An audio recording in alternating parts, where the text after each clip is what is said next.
Сегодня у нас на стадии завершения проект национальной стратегии по достижению гендерного равенства в Кыргызской Республике и план действий по реализации национальной стратегии до 2026 года, где одним из направлений является экономическое развитие сельских женщин.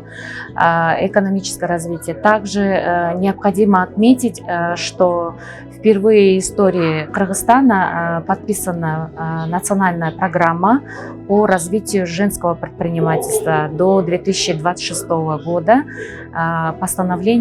которая утверждена постановлением Кабинета министров Кыргызской Республики, где тоже одна из важных мероприятий, одним из направлений – это развитие, тоже сельское развитие услуг, предоставление государственных услуг для сельских женщин, это IT-технологии, это аграрный бизнес, это сельское предпринимательство, женское предпринимательство.